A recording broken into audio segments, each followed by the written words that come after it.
All right, everyone. Well, since the new Wolverine movie opened this weekend, I thought it would be fun to take a look at the X-Men logo and recreate it here inside Photoshop.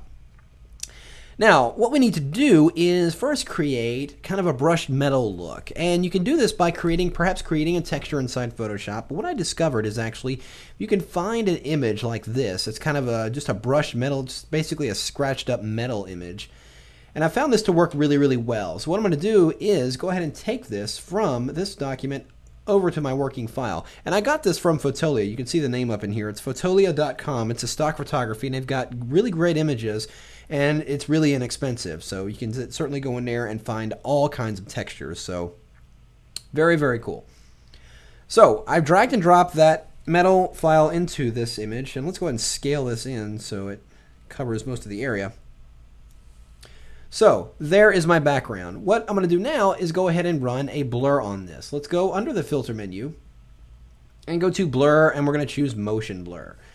And set the angle at around 45 degrees and the distance at around 200, and you can see it gives me a lot of varying tones as well as that streaky metal look.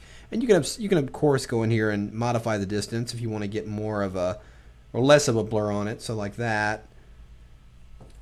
But about 150, 200 tends to work pretty good. In fact, I think I like 150 there. So we'll go ahead and click OK. Now I'm going to go ahead and create a new blank layer, and let's go in to our toolbar, and I'm going to grab the elliptical marquee tool. Now, of course, on this new blank layer, I'm going to hold down my Option key and the Shift key. That would be Alt Shift on Windows, and start right about in the center of the document and just drag out a perfectly proportioned circle. Just like that. And I'm going to go ahead and press Shift Delete and use 50% gray and go ahead and fill that square in. Now, don't deselect yet. I said fill that square. It's actually a circle. But don't deselect it just yet. We're going to go under the Select menu, going to here to Transform Selection. And again, we're going to hold down the Shift Option, and I'm just going to scale this selection in a little bit. So we get that inside area. I want to make it relatively thick. Well, we're going a little bit more, right about there. And I'm going to press Enter to commit that, and then simply press Delete. It's going to hollow out that circle. Now I can go ahead and deselect. Well, let's go ahead and create a new blank layer, and we're going to grab inside of our toolbar this time, we're going to grab the rectangular marquee tool. And I'm just going to draw a rectangle right along the top here. It doesn't really matter. All I'm really concentrating on is how thick it is. I'm not worried about its placement as of yet. And I think that looks good there. And just like we did a moment ago, Shift Delete, and we're going to use 50% gray, and there it is. So now let's backtrack and do a couple of things. Let's align both of these layers. So I turned off that one layer with the bar on it and reselected the circle layer. I'm going to press Command or Control A, and it selects everything. Select the Move tool and just click the vertical and horizontal center icons up here, and it will center that object.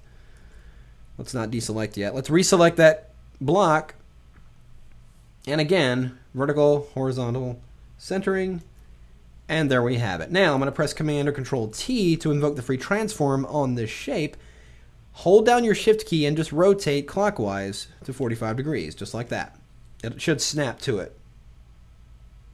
And then press Enter to commit that change. Now, over here in the Layers panel, we're going to go ahead and create a duplicate of this layer by simply dragging it down to the new layer icon. And let's invoke the free transform on this one. Just press Command or Control T, and we're going to rotate this the opposite direction. Simply hold down that Shift key and just drag over. And there we get our X logo. So now I just want to merge all these layers together by simply pressing Command D a couple of times. And now that graphic's on its own layer. What I'm going to do now is go and grab a duplicate of this background layer here. So I'm simply going to select that layer, press Command J, and it will create a duplicate. And let's put that above that X graphic. And then we're going to go and clip that layer inside of this X graphic by simply holding down my Option key.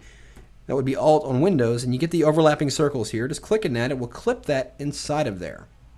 Now, if we take this layer and just simply move it and nudge it a little bit, you'll see it starts to define that X shape.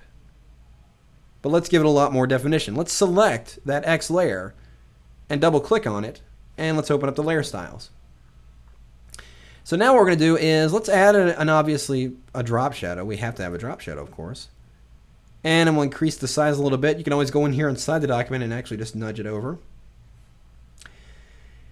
Then we're going to activate the bevel and emboss. And inside here, we're going to go in here and change the technique to chisel hard. And we'll increase that size quite a bit. And we're going to set this to outer bevel, because for the style for inner bevel, you see it gives me kind of these rounded corners here. Not necessarily what I want. I'm going to set it to outer bevel, and it's going to give me much more harsher corners on that edge. Now, it looks pretty good, but it's not quite just, popping enough for me. So what I'm going to do is go down here and activate stroke. And we're going to increase the size of that stroke till it gets about the same size as our beveling, which is about 10. And over here in the fill type inside stroke, we're going to go and choose pattern. And inside here, we're going to go in here and choose this one right here. And if you just highlight over it, you can see it's a satin 128 by 128. And this is default. This is built inside of Photoshop. I'm going to select that one. And we're going to push the scaling of this up to around 250.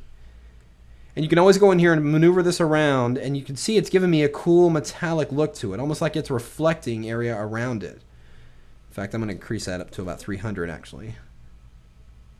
So the combination of the stroke with that pattern and the beveling really gives it a little bit more definition. So if I turn off the beveling, you see we just have the stroke. It looks okay, but with that beveling, it gives it a little bit more texture, a little bit more dimension to it. It makes it looks a little bit more meaner.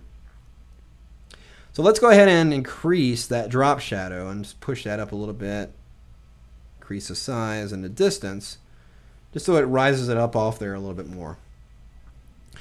Well, now let's give this a little bit more lighting to it by adding a simple gradient overlay inside of this layer style, and I'm going to change the blend mode to overlay. So you can see it gives a little bit more dimension. We can certainly drop that opacity down, but you can see it gives me a variation of light there instead of just that flat tone. So that looks much better. So I think that's pretty much it there. We're going to go and click OK. And we're looking pretty good. One last thing I want to do is that I remember on the original graphic, it had a split down the middle, almost like it was a door or something behind the X there. So we've got that background layer selected. Let's go ahead and create a new blank layer above that one. And over here in our toolbar, we're going to click and hold on the select tools, and we're going to use the single column marquee tool. And for many of you, it may be the first time you ever actually used this tool. We're going to click once and set a line. It's a 1 pixel vertical line right down the middle of the document there. And I'm simply going to press Option Delete, and it will fill my foreground color, which is black, into that layer. So it gives me that kind of a split look in there, making it look pretty cool.